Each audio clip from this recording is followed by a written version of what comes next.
ৰাজ্যৰ প্ৰান্তে প্ৰান্তে অব্যাহত আছে বেদখলকাৰীৰ বিৰুদ্ধে অভিযান নাৰায়ণপুৰত পোহৰলৈ আহিছে ভয়ংকৰ তথ্য বিপৰীয়া সমষ্টিত বেদখলকাৰীৰ কবলত শ বিঘা চৰকাৰী ভূমি ৭০ দশকত খেনচোৱা গাঁৱত কৈবৰ্ত সম্প্ৰদায়ৰ লোকক চৰকাৰে প্ৰদান কৰিছিল ভূমি হাওকুচি গ্ৰেজিঙত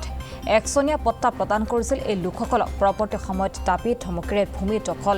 পূৰ্ববংগীয় মুছলমানৰ চলিত বৰ্ষলৈকে খাজানা বহন কৰি আহিছে পৰৱৰ্ত এই সম্প্ৰদায়ৰ লোকসকলে সম্প্ৰতি অঞ্চলটোত বেদখলকাৰীৰ সংখ্যা হ'লগৈ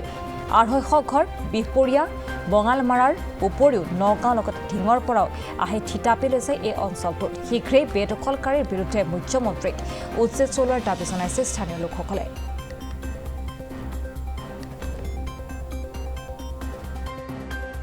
প্ৰথম যেতিয়া মাটি ইয়াত মানে আমাক এই গেজিং মাটি আমাক চন যাইছিলে তেতিয়া মাত্ৰ 4 ঘৰ মানুহ আছিল এইটো সঁচা কথা ক'ব লাগিব মুছলিম মানুহ 4 ঘৰ আছিলে সেইটো সঁচা কথা ক'ব লাগিব সেই 4 ঘৰৰ পৰা ইঘৰকে আহি এতিয়া প্ৰায় 250 ঘৰমান মানুহ আহি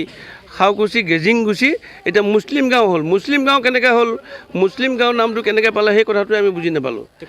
গতিকে এই মানুহখিনি আমি এতিয়া বিশ্বস্ত সূত্ৰে জানিব পাৰিছোঁ কিছুমান চতিয়াৰ পৰা আহিছে আমাৰ মণ্ডলৰ মানে ৰিপৰ্ট মতে আমি গম পাইছোঁ কিছুমান চতিয়াৰ পৰা আহিছে কিছুমান বিহপুৰীয়াৰ পৰা আহিছে কিছুমান বঙালমাৰৰ পৰা আহিছে কিছুমান নগাঁৱৰ ফালৰ পৰা আহিছে নগাঁও ঢিঙৰ পৰাও মানুহ আহিছে গতিকে এই কথাবিলাক আমি বুজি নাপালোঁ কেনেকৈ আহিলে কেনেকৈ ইয়াত সোমাবলৈ সুবিধা পালে সেই কথাটো আমি বুজি নাপালোঁ গতিকে আমি মুখ্যমন্ত্ৰী মহোদয়ক ইয়াৰ জৰিয়তে আমি অনুৰোধ জনাইছোঁ যাতে এই বেদখলকাৰীসকলক উচ্ছেদ কৰি যাতে আমাক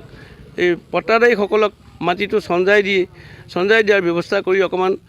এই দুখীয়া ৰাইজৰ অকণমান সহায় কৰি উপকৃত কৰে তাৰ কাৰণে আমি মহোদয়ৰ ওচৰত আহ্বান জনালোঁ বিশেষকৈ এতিয়া আপোনালোকে চাওক যে আমাৰ নাৰায়ণপুৰৰ যি হাওকুচি আছে বা আমাৰ ফান্দিবাৰী বুলি এডোখৰ জেগা আছে এই দুটা জেগাত বিশেষভাৱে আমাৰ যিসকল পুৰণা খিলঞ্জীয়া বা নাইবা আমাৰ থলুৱা মুছলমান লোক সেই লোকসকলতো আছে সেইসকল থাকক কিন্তু তাৰ বিপৰীতে আমি দেখা পাইছোঁ যে সেই খিলঞ্জীয়া লোকসকলৰ উপৰিও সেই ঠাইসমূহত আমাৰ বহিৰাগত পূৰ্ববংগীয় লোকসকলে আহি যি মিয়া সম্প্ৰদায়ৰ লোক সেই লোকসকলে আহি আমি ইতিমধ্যে এটা তথ্য আমি পাইছোঁ আমাৰ হাতত আহি পৰিছে সেই তথ্য আমি নিশ্চিতভাৱে দেখা পাইছোঁ যে তাত যিসকল থলুৱা লোক সেই থলুৱা লোকসকলৰ উপৰিও বহিৰাগত লোকসকলে আহি কেনেদৰে জব্দ কৰি ৰাখিছে মাটিসমূহ আমি বৰ্তমান সময়ত এনেকুৱা এটা কথাও জানিব পাৰিছোঁ যে তাত যিসকল লোকে বাহিৰৰ পৰা আহি মাটি দখল কৰি আছে সেই লোকসকলৰ পূৰ্বতে সেই ঠাইসমূহত আমাৰ কৈবৰ্তৰ যিসকল লোক সেই লোকসকল তাত বসতি স্থাপন কৰিছিল আৰু তাৰপিছত তেখেতলোকে আহি তাত দাবী ধমকি দি তেখেতলোকৰ যি কৈবৰ্ত লোকসকলৰ মাটি সম্পত্তি সেই মাটি সম্পত্তি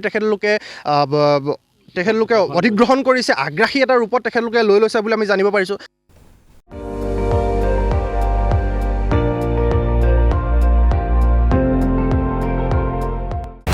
আপুনি চাই আছে ND24 সৰ্বশ্ৰেষ্ঠ নহয় সৰ্বোত্তমৰ দৌৰ